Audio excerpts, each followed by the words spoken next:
And it was within this tumultuous context that the Klan's intentions and actions began to take a really chilling turn, which I've always wondered, like, what the heck does that name mean? I felt like it had to mean something really evil. Did you know that the Klan had a mail order catalog for their regalia?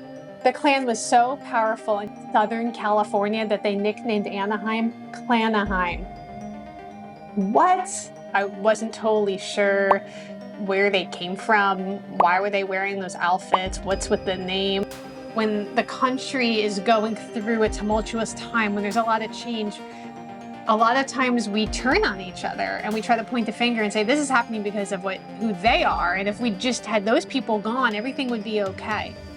So brace yourself for a glimpse into a time when secret societies were thriving and the origin of the Ku Klux Klan was taking shape against the backdrop of a nation who was searching for her identity and purpose. Hi, I'm Danielle Romero, and I'm so glad you're here with me on my channel, where I've been digging into my family's hidden heritage. Now, my family was in the Deep South before the Civil War as enslaved people, during the Civil War, and during the Jim Crow era. My family are also like devout Catholics. But being from New York, I don't think I really had a grasp on what the deal was with that, right? Like you knew it had to do with racism and you knew that there was a lot of violence. I wasn't totally sure where they came from, why were they wearing those outfits, what's with the name. So as we embark on this journey into the heart of the Klan's beginnings, it becomes clear that the early motivations, no matter what they were far from ordinary. This was not a knitting circle, right?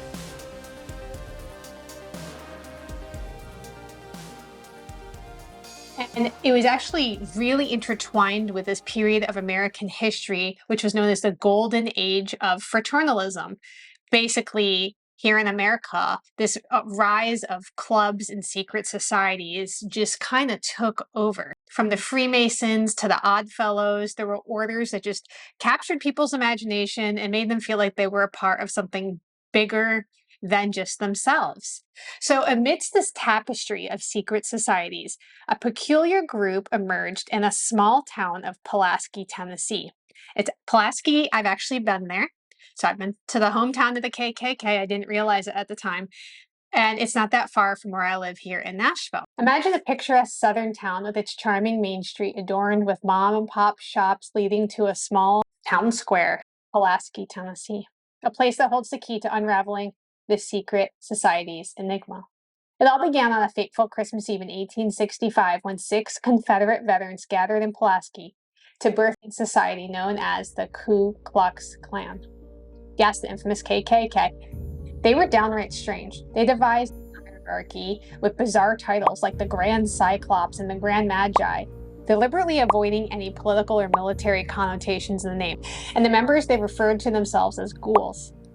The name Ku Klux Klan was derived from the Greek word kuklos, which means circle, and the Scottish Gaelic word clan, which was, I'm assuming, chosen for the sake of alliteration. Which I've always wondered, like, what the heck does that name mean? I felt like it had to mean something really evil. The founders drew inspiration from rituals and rules of these 2 defunct orders, the Sons of Malta and Ku Klux Adelphin. These societies, some say, were actually influenced by Mardi Gras traditions in New Orleans and Alabama. The connection to the Knights of the Golden Circle, which was an older and more secretive society that promoted the preservation of slavery, has also been suggested as a possible influence on the Klan. But the founders didn't stop there. They decided to make a grand entrance, disguising themselves in sheets and parading through the streets of Pulaski on horseback, and they caused quite a commotion. But little did they know that this act of showmanship would become the iconic regalia of the Klan. The strangeness didn't end there. They had like bizarre, weird ceremonies. They would blindfold new members, subjecting them to silly oaths and rough handling, and finally bring them before a, quote, royal altar. And what awaited them there? A mirror and a pair of donkey ears as a royal crown. It was all meant for amusement. Quote, only this and nothing more, as one account put it. The adoption of peculiar regalia served a dual purpose. First, it added the theatrical element to their secretive gatherings, creating an aura of intrigue and mystique. Second, it allowed the members to conceal their identities. These initiation rituals resembled college fraternity hazing, and it was far from the menacing image that we associate with the Klan today. However, the story took a chilling turn as the Klan expanded and members started coming from other towns and bringing different ideas. Right through the town square in their weird outfits actually turned into a weapon of intimidation and violence against the newly emancipated African Americans who sought to exercise their rights and freedoms as American citizens. Because it was founded by 6 ex-Confederate soldiers. I feel like you hear that and you're like, okay, this may have been founded with other motivations. But I feel like there's conflicting information about them. So the original Ku Klux Klan from 1865 bore little resemblance to the organization that we remember today. Initially, the Klan didn't don pointed hoods or white robes that later became their iconic attire, nor did they do the cross burnings. That actually didn't happen until the 1915 reboot of the Klan. Their true purpose, people say, remains a mystery, with speculations ranging from carrying on the Confederate cause, which I think is a good assumption, to simply being a group of rowdy troublemakers that were looking for something to do in a small southern town after the destruction of the Civil War. The strange names, the peculiar attire, and the enigmatic rituals would later unveil the dangerous consequences of exploiting societal fears and the power of a group to respond to those. The Klan's formation coincided with a period of significant societal upheaval, the Reconstruction era, which was unfolding after the Civil War. Now, this is obviously, like, we look back and we're saying, like, I'm so glad all these people of color were freed and they've been emancipated, but we have to understand, like, what were they being emancipated into? There is a society set up that was not made or prepared to include these people. There are a lot of people who are not happy about it. It's within this tumultuous context that the Klan's intentions and actions began to take a really chilling turn. If you know Confederate General Nathan Bedford Forrest, there was a huge to-do about him recently because there was a big sculpture of him on his horse here in Nashville, and I would drive by it all the time. And then it ended up getting toppled down and it's gone because of his ties to the Confederacy. But there's something really interesting about it. So he was the KKK's first Grand Wizard. But in 1869, he actually tried to disband the KKK because he grew critical of the Klan's excessive violence. I want to read a quote from this crazy book I found online. You can actually read the book yourself. Historic Pulaski, The Birthplace of the Ku Klux Klan. And so I actually read through this book. It was photocopied online. I'll link to it below. And it's this old book where this person is just kind of explaining from the perspective of someone from Pulaski, like, what was happening with the Klan. And so this is what they say. Quote, each member was required to provide himself with the following outfit: a white mask for the face with orifices for the eyes and nose, a tall, fantastic cardboard hat, so constructed as to increase the wearer's apparent height, a gown or a robe of sufficient length to cover the entire person. No particular color or material was prescribed. These were left to the individual's taste and fancy, and each selected what in his judgment would be the most hideous and fantastic, with the aim of inspiring the greatest amount of curiosity in the novice. These robes of different colors, often of the most flashy patterns, added vastly to the grotesque appearance of the assembled Klan. The object of all of this was amusement, only this and nothing more. The claim is that the whole purpose of this was kind of just amusement for these people to be a part of a secret society. So then what happened? I think obviously there was something else going on, because if you have a tennis club, your tennis club is not going to suddenly become an insane terrorist cell, right? That's just murdering and running wild across the entire country for decades. Like, something happened here. What happened? Well, while the Klan's early motivations may have been shrouded in ambiguity, its transformation into a force of terror can't be ignored. As the Klan expanded its reach and attracted new members from neighboring towns, its focus shifted somewhere along the line, from eccentric amusement to sinister oppression. The very regalia that once held an air of intrigue and mystique now became a symbol of intimidation and violence.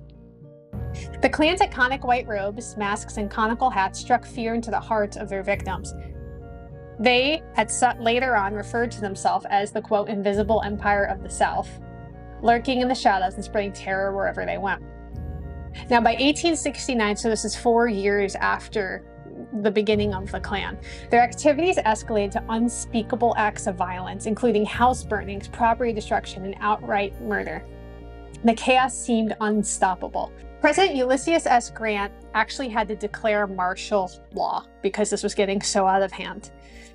The Ku Klux Klan Act marked a pivotal moment in U.S. history because it was the first piece of legislation that made individuals and states punishable under federal law for hate crimes and racial discrimination. Now, what's really fascinating about this is we think about, for me, I think about racial discrimination. I think about the Jim Crow segregation era, right? We're talking like 1920s, 1930s, all the way up until the civil rights movements in the 50s and 60s.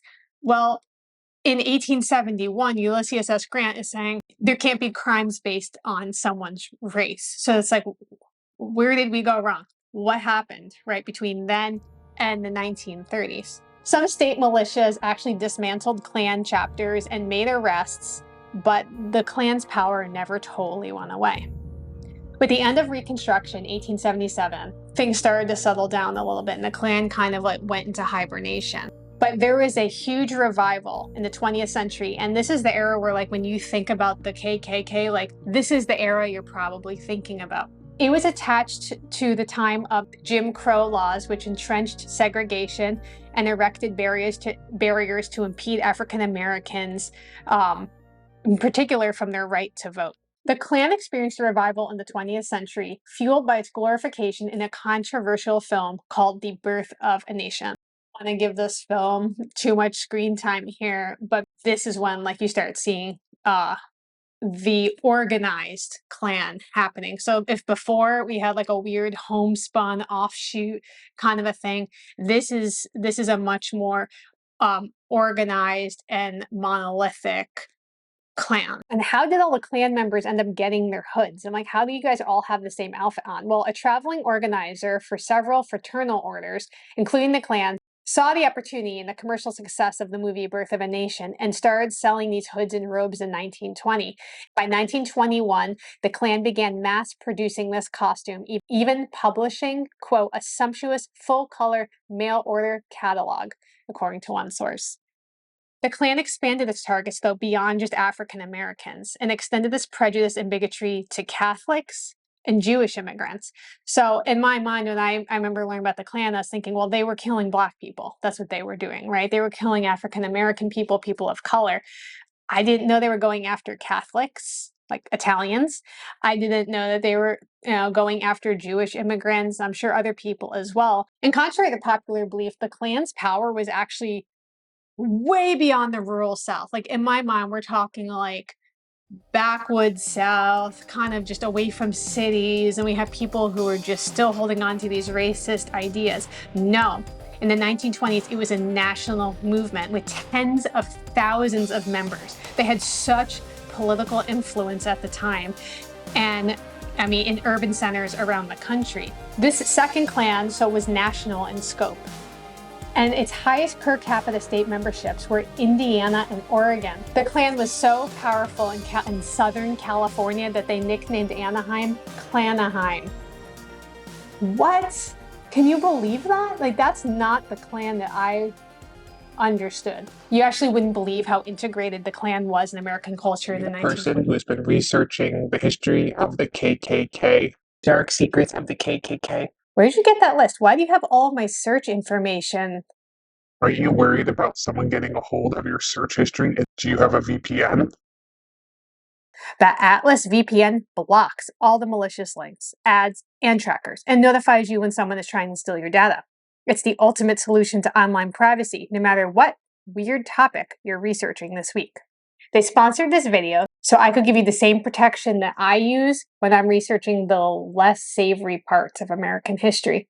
This is the best VPN deal on the market. Enjoy the most affordable online protection for just $1.83 a month, plus 3 months extra with a 30-day money-back guarantee. Protect unlimited devices, all with a single subscription. Go to the pinned link below and use the discount code during checkout. Embrace your curiosity without getting on someone's weird list or something. Hey, back that found out that the Klan sponsored baseball teams. And in 1927, one of the Klan's baseball teams played the Hebrew All-Star in a game in Washington, D.C. I was like, I don't even know what to do with that information. They were in county fairs. There was a photo of Klansmen in full hooded regalia on a Ferris wheel in Colorado. They were part of college fraternities and beauty pageants, according to one article, in which young women competed for the title of Miss 100% America. What? What? But the main focus was always spreading hatred against African Americans, Jews, Catholics, but the agenda would always fit the local context. In the Southwest, it turned its ire on Hispanics and Latino immigrants. In the Pacific Northwest, it took aim at the Japanese. For lack of a better word, like how far-reaching and diverse the Klan really was. And today, while the Klan's power has diminished, remnants of it still exist in splinter groups around the country with an estimated 6,000 to 8,000 active members. Now, Pulaski, Tennessee, the birthplace of the Klan, bears the weight of its dark history. I read some articles where they were people from the town and then the local government were saying that they don't want that to be the first thing that you see when you look up Pulaski, Tennessee, and they're hoping that they can slowly shift the focus away from that. White supremacists have attempted to make it a pilgrimage site. And there was like a little plaque saying like, this is where the Klan began, blah, blah, blah. And what they actually did is they took that plaque and they turned it around and they nailed it to the wall, so that no one can read that anymore. So it would stop becoming a pilgrimage site for people and kind of just this outward public rejection of this part of their story. You know, the story of the Ku Klux Klan is a haunting reminder, I think, of the dangers that can arise when people are manipulated by fear and hatred. There were certain individuals that recognized the potential of harnessing this groupthink mentality and being able to kind of influence people.